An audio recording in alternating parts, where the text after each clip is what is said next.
के प्रश्न 20 आपके आएंगे तो उन्हीं पर आधारित उसी से रिलेटेड आपका ये प्रश्न है। कह रहा है यदि 65 और 117 के HCF को, ठीक है, 65 और 117 के HCF को 65m माइनस 117 के रूप में व्यक्त किया जाता है तो m का मान है, m का मान है। तो विकल्प इसमें है, पहले जो दिया गया उसको लिख देते हैं 65 और 117 का HCF। ये आपका किस रूप में दिया गया है? 65m minus 117। अब इसके जो विकल्प दिए गए हैं इसमें निकालना क्या है? m का मान निकालना है। तो आपका A, B, C और D ये चार विकल्प दिए गए हैं, 4, 2, 1 और 3। तो पूछ रहा है कि m का मान क्या होगा, ठीक है। तो 65 और 117 का HCF कितना होगा? देखिए 65 और 117, तो 65 को क्या लिख सकते हैं? 5 गुणे 13, 13 5 65। इसको 3 त्रिका 9 गुणे 13, 13 9 117। तो यहां से अगर HCF निकालोगे तो ये HCF क्या आएगा? जो कॉमन होता है वही HCF होता है, यानी 13। कितना आएगा? 13।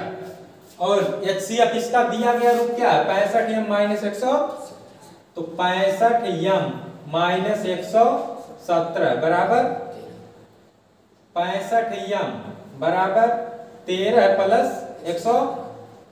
165m बराबर कितना? 100।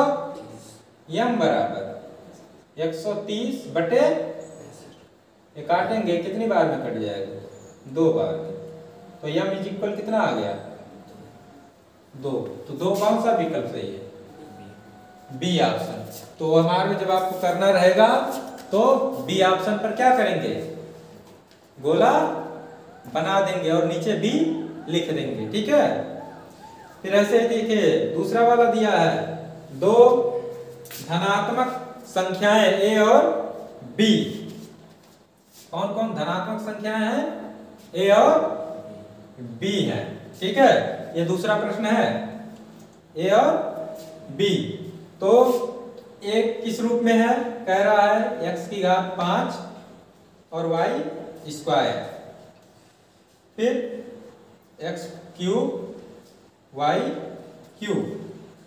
तो पूछ रहा है HCF AB, HCF AB।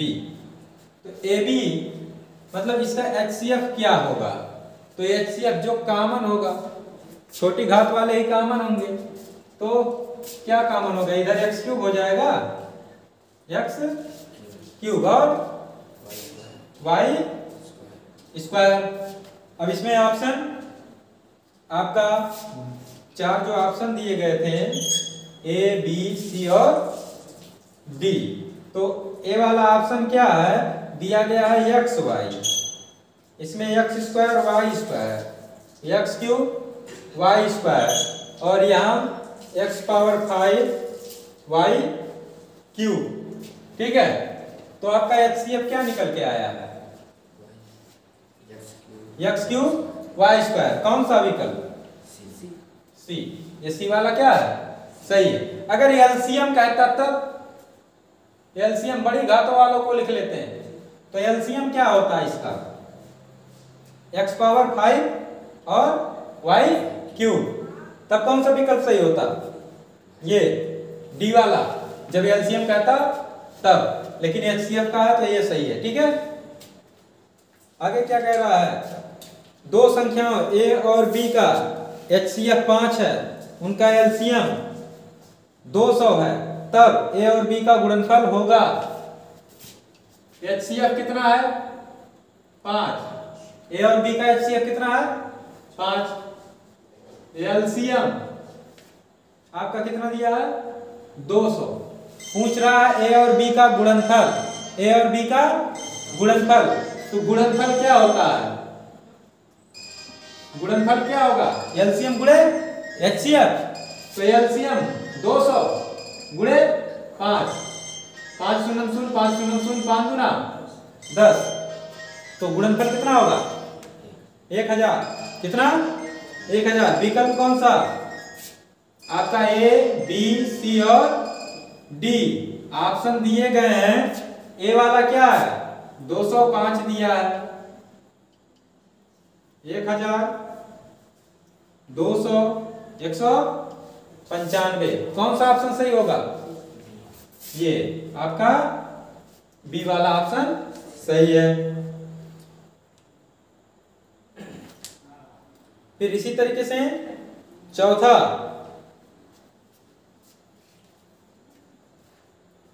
सवाल आपका कह रहा है 22/7 माइनस पाई है।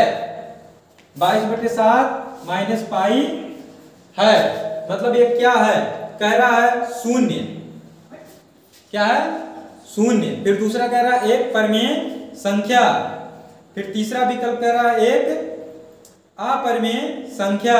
फिर आपका चौथा कह रहा है एक प्राकृत संख्या। तो क्या है?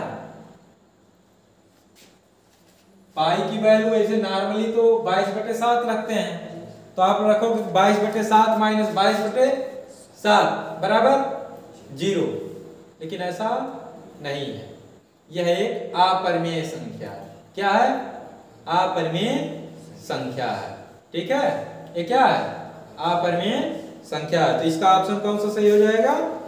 तीसरा, कि यह क्या है? अपरिमेय संख्या। धन पूर्णांक 6a + 5 से ठीक पहले आने वाला धन पूर्णांक, किससे पहले आने वाला? 6a + 5, इससे ठीक पहले क्या आएगा? ये आपका प्रश्न पूछ रहा है। तो ठीक पहले कौन सी संख्या होगी? एक घटा देंगे, ठीक बाद एक जोड़ देंगे। तो ये आपका है 6a + 5, तो इसमें से एक घटाओगे तो आपका क्या आएगा? 6a + 4। क्या आएगा? 6a + 4। तो विकल्प में आपका पहला विकल्प दिया है 5a + 4, दूसरा दिया है 6a + 4, यही सही है। 6a + 4 यानी दूसरा विकल्प क्या है? सही है। तीसरा दिया गया है 15a + 5 और चौथा दिया है 5a + 6। तो इसमें से ठीक पहले कहा तो एक घटा देंगे, ठीक बाद कहा तो एक जोड़ देंगे। ठीक।